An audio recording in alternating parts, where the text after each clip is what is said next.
Bom dia, rapaziada do sétimo ano, tudo bem com vocês?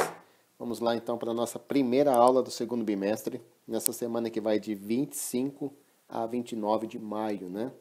Estou contando o dia de ontem como feriado. Bom, para começar, a gente vai falar a respeito de frações e seus significados. Então, a gente está iniciando a apostila número 3, né? A primeira apostila do segundo bimestre, e nós vamos estar retomando aí o conteúdo de frações. Bom, como o nome diz aqui, frações podem ter diferentes significados. Vamos colocar aqui alguns? Eu posso entender a fração como sendo uma razão. Razão, tá? Uma ideia que está associada com frações é a ideia de razão. Outra ideia aqui associada é a ideia de divisão. Posso entender uma fração também partindo da ideia de divisão. E outra ideia ainda associada a frações é a ideia de parte de um inteiro. Então, fração também representa parte de um inteiro. Então, olham quantas ideias associadas à fração a gente tem, né? Parte de um inteiro, não inteiros. Bom, então são três ideias que nós vamos estar estudando. Razão, divisão, parte de um inteiro. Vamos ver aqui no dia a dia, né, como é que a gente tem essas ideias associadas a frações. Primeiro, situação 1. Nivaldo vai organizar uma festa para comemorar seu aniversário. Para acomodar os convidados, ele vai alugar mesas, uma para cada 4 convidados. Então, olha só, ele vai alugar uma mesa para 4 pessoas, certo? Então, ele tem uma mesa para 4 convidados. Aqui eu estou usando a ideia de razão, tá? Uma mesa, né? A razão que a gente está usando aqui, ó, em cima representa o número de mesas, tá? Então é uma razão entre o número de mesas e o número de convidados, tá? Então tem aqui uma razão formando, né, relacionando aqui o número de mesas e o número de convidados, tá? Então a fração 1/4, né, está dizendo que vai ter uma mesa para 4 convidados. Bom, e se eu tiver 2 mesas? Quantos convidados eu consigo acomodar? Consigo 8, né? Se eu tiver 3 mesas? Bom, se eu tiver 3 mesas, eu consigo acomodar 12 pessoas. Reparem que essas frações que a gente está gerando aqui, ó, a partir da razão, número de mesas para número de convidados, essas frações são frações equivalentes, né? São frações que têm o mesmo valor, só estão escritas com números diferentes. Repare que o 8 ele é o dobro do 4, que o 12 ele é o triplo do 4, e a mesma coisa acontece aqui em cima, né? O 2 ele é o dobro do 1, 3 é o triplo de 1, e assim por diante. Então são frações equivalentes. Bom, se eu quiser saber, por exemplo, eu vou ter lá 6 mesas. 6 mesas vai acomodar quantos convidados? Bom, é só a gente manter a proporção. Como 6 é o sextuplo de 1, aqui embaixo vai ser o resultado de 6 vezes 4, né? Vai ser o sextuplo de 4, 24. Então ficou 6 24avos. Ok? Então aqui a gente teve a ideia de razão. Essa foi a ideia da primeira situação. A segunda situação, ó. Pedro vende caixinhas com doces e recebeu um pedido de 13 caixinhas. Para atender a essa encomenda, ele fez 78 doces. Então, percebam que ele está pegando os 78 docinhos que ele tem e está dividindo, né, dividindo para 13 caixinhas. Se eu quiser saber, né, quantos doces vai ter em cada caixinha, basta resolver essa divisão.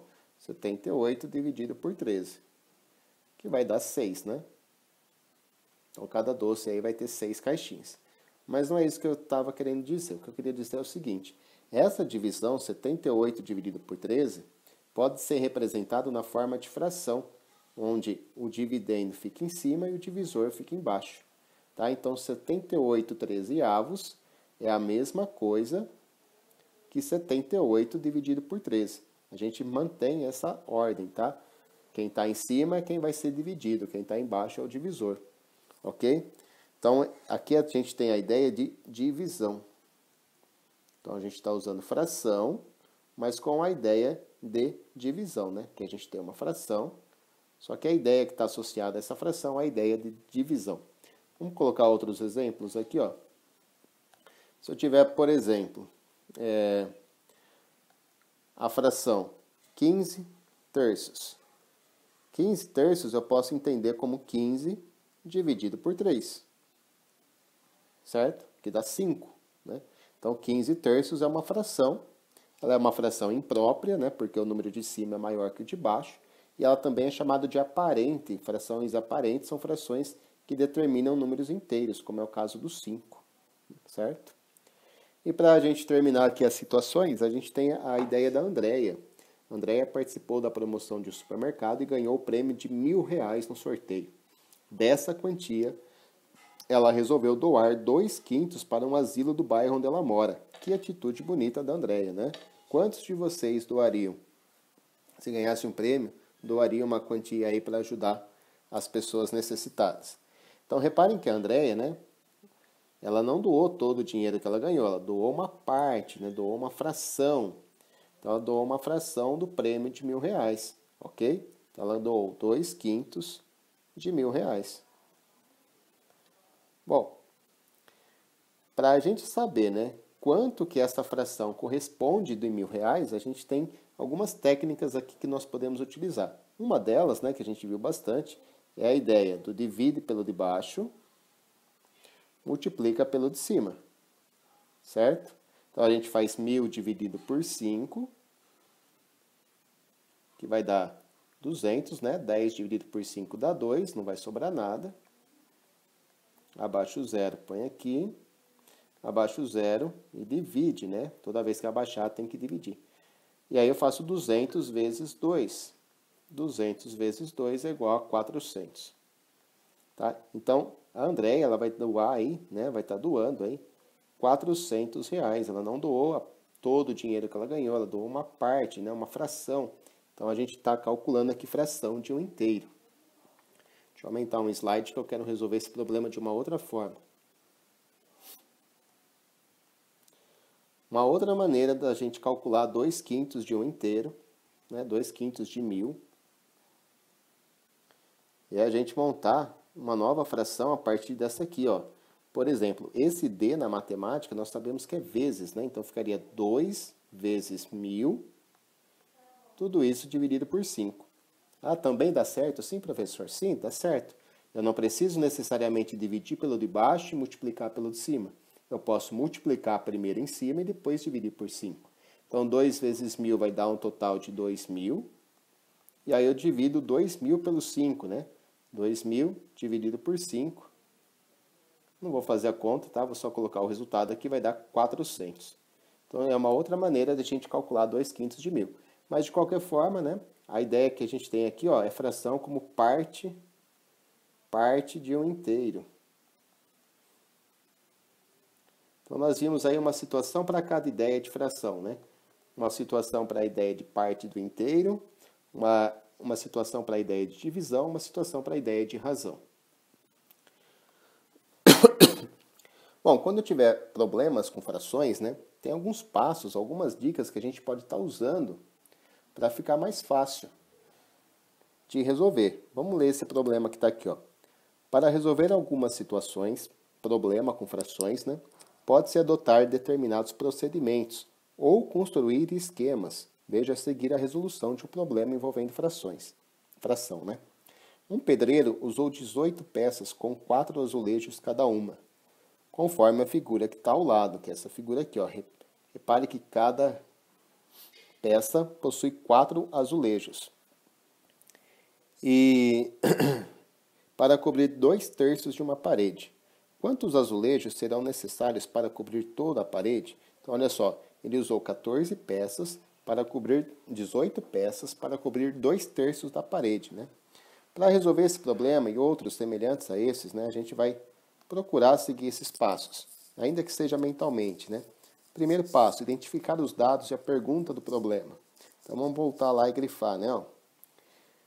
São 18 peças com 4 azulejos cada uma, então essa é uma informação importante. Com essas peças ele não cobriu a parede toda, ele cobriu 2/3 da parede, certo?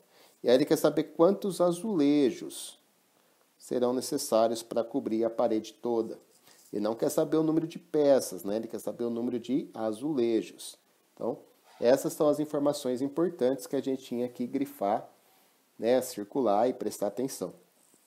Segundo passo, fazer o uso de desenho.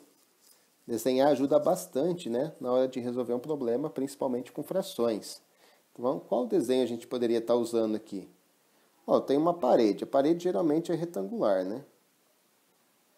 E aí os azulejos que eu tenho já cobriu a parede toda? Não, cobriu 2/3 da parede. Então, para eu representar 2/3, eu divido a figura em 3 partes iguais, tá?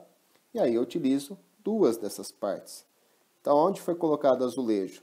Nessas 2 partes aqui, né? Ok? Vamos voltar lá para as dicas. Determinar os valores correspondentes a cada fração da parte inteira. Então, eu já não fiz o retângulo, já não dividi em 3 partes iguais e sei que vou usar 2. Dessas partes aí, vamos colocar os valores, né? Que valores que a gente tem? Lembra que ele usou 18 peças para fazer 2/3 da parede? Então, vamos lá. Ó. Nesses 2/3 aqui, ó, foram usadas 18 peças. Para essas 2 partes da parede, ele usou 18 peças. O que não significa que foram 18 no total, né? Em cada parte, desculpa. Foram usadas 9 peças em uma parte, mais 9 na outra. Ok? Pergunta, né? Quantas peças serão usadas aqui na terceira parte? Se a gente trabalha sempre com partes iguais, aqui também terão 9 partes. Vamos lá, então. Fazer os cálculos, né? A gente já está fazendo. Conferir a resposta. Então, vamos fazer o cálculo para depois conferir as respostas. Olha só, então a gente chegou aí à conclusão de que cada parte tem 9 peças. Deixa eu trocar a cor aqui. 9 peças, né?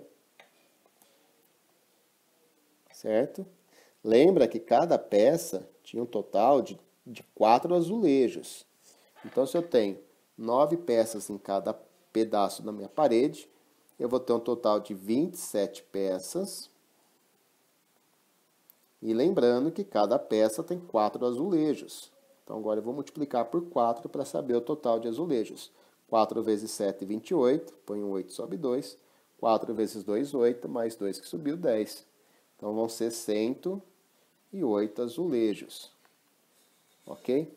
E aí, como é que eu verifico a minha resposta? Geralmente, a gente faz uso de operações inversas, né? A gente divide aí, ó, 108 por 3... para ver se dá 27 peças. Ok? Desculpa, divide 108 por 3, vai dar 36, né? Isso significa que cada parte dessa aqui vai ter 36 azulejos. Aí se eu dividir 36 por 4, vai dar um total de 9 peças. Tá? Então, geralmente, para verificar se está certo ou errado, a gente faz uso de operações inversas. Continuando, eu vou deixar agora uma tarefa para vocês, tá? Então anotem aí a tarefa de vocês. Dessa primeira parte da apostila 2, na apostila 3, desculpa, né? Então a tarefa vai ser o seguinte.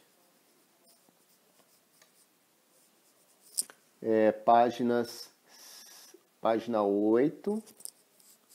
Na página 8 tem os exercícios 1, 2, 3 e 4.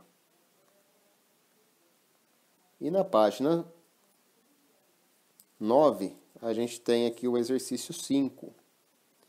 Então, são esses 5 exercícios de tarefa. Quando é que eu vou fazer a correção disso? A correção eu vou fazer na live, tá? A gente vai ter uma live essa semana. Não sei ainda se essa semana já vai estar liberado, né? O Teams, que a gente vai usar o Teams da Microsoft. Tá sendo feita aí uma parceria, né, da Microsoft com o Uno. Não sei se vai estar autorizado essa semana ainda, mas provavelmente sim, né? Então a gente vai estar fazendo a correção da tarefa na live. Não deixem de fazer e depois tirar as dúvidas na live, ok? Um grande abraço aí.